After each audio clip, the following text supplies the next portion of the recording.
Assalamualaikum, selamat pagi. Halo guys, welcome back to my channel. Saya Aisyah Nurliatur Rahma, KIODBIA. Kali ini saya tambah sedikit tentang motivasi. Happy watching. Yang pertama, definisi motivasi. Yang kedua, jenis-jenis motivasi. Yang ketiga, strategi meningkatkan motivasi belajar. Yang keempat, dinamika motivasi manusia. Yang kelima, faktor-faktor motivasi. Yang keenam, teori kebutuhan dasar manusia menurut Abraham Maslow.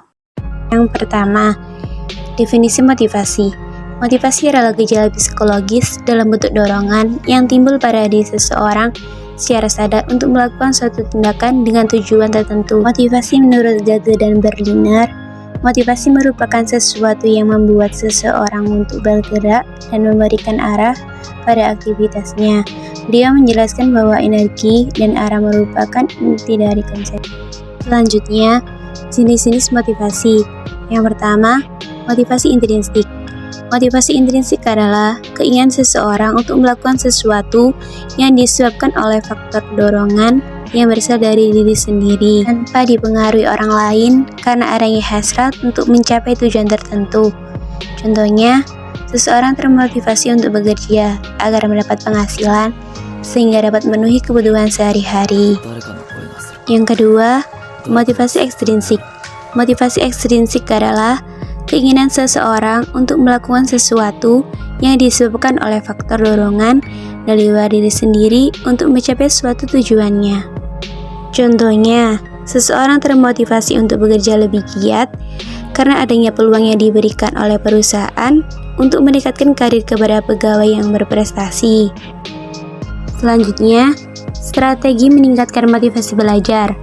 Di dalam kegiatan belajar mengajar, peranan motivasi, baik intrinsik maupun ekstrinsik, sangat diperlukan.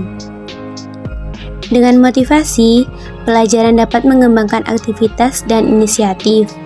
Kemudian, dapat mengarahkan dan memelihara ketekunan dalam melakukan kegiatan belajar. Ada beberapa bentuk dan cara untuk menumbuhkan motivasi dalam kegiatan belajar di sekolah. Pertama, memberi angka. Yang kedua, hadiah. Yang ketiga, saingan atau kompetisi. Yang keempat, ego, involvement. Yang kelima, pemberian ulangan pujian. Yang keenam, hukuman. Yang ketujuh, hasrat untuk belajar. Yang kedelapan, tujuan yang diakui. Dan yang terakhir, minat. Dan ada beberapa cara dalam membangkitkan minat. Yang pertama, membangkitkan adanya suatu kebutuhan. Yang kedua, menghubungkan dengan persoalan pengalaman yang lampau. Yang ketiga, memberi kesempatan untuk mendapatkan hasil yang baik. Yang keempat, menggunakan sebagai macam bentuk mengajar. Selanjutnya, dinamika motivasi manusia. Dipandang dari segi motifnya, setiap gerak manusia itu selalu mengandung 3 aspek yang kedudukannya bertahap dan berurutan. Yang pertama, motivating status. Motivating status timbul kekuatan dan terjadinya kesiapsediaan sebagai akibat terasanya kebutuhan, jaringan atau sekresi hormonal dari dalam diri organisme atau tergantung pada stimulasi tertentu. Yang kedua, motivating behavior. Motivating behavior bergeraknya organisme ke arah tujuan tertentu sesuai dengan sifat kebutuhan yang hendak dipenuhi dan dipuaskannya. Misal, haus mencari air untuk diminum. Dengan demikian, setiap perilaku manusia bersifat instrumental, tahu, sadar atau tidak sadar. Yang ketiga, satisfied conditions. Dengan dicapai tujuan yang dapat memenuhi kebutuhan yang terasa, Maka dalam keseimbangan dari dalam organisme pulih kembali dengan terpeliharanya homeostatis.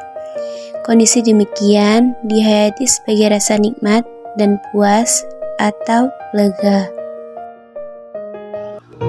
Selanjutnya, faktor-faktor motivasi. Yang pertama, faktor internal. Faktor internal adalah faktor motivasi yang berasal dari dalam diri seseorang. Motivasi internal timbul karena adanya keinginan individu untuk memiliki prestasi dan tanggung jawab di dalam hidupnya. Beberapa hal yang termasuk dalam faktor internal adalah: yang pertama, harga diri dan prestasi. Yang kedua, kebutuhan. Yang ketiga, harapan. Yang keempat, tanggung jawab. Dan yang terakhir, kepuasan kerja. Selanjutnya, faktor eksternal. Faktor eksternal adalah faktor motivasi yang berasal dari luar diri seseorang. Motivasi eksternal timbul karena adanya peran dari luar, misalnya organisasi yang turut menentukan perilaku seseorang dalam kehidupannya. Beberapa hal yang termasuk dalam faktor eksternal. Yang pertama, jenis dan sifat pekerjaan. Yang kedua, kelompok kerja. Yang ketiga, kondisi kerja. Yang keempat, keamanan dan keselamatan kerja. Yang terakhir, hubungan interpersonal. Selanjutnya, teori kebutuhan dasar manusia menurut Abraham Maslow.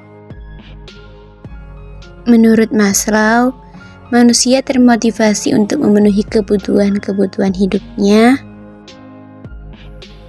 Kebutuhan-kebutuhan tersebut memiliki tingkatan atau hierarki.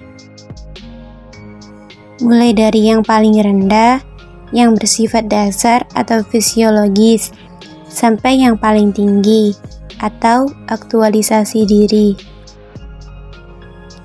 Hierarchy of needs atau hierarki kebutuhan dari Maslow menyatakan bahwa manusia memiliki 5 macam kebutuhan.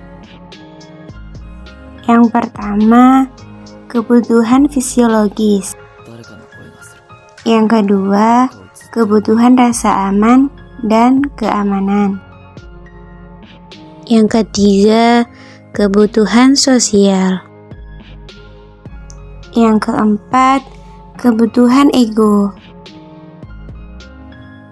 Dan yang terakhir, aktualisasi diri. Sekian teori motivasi kali ini.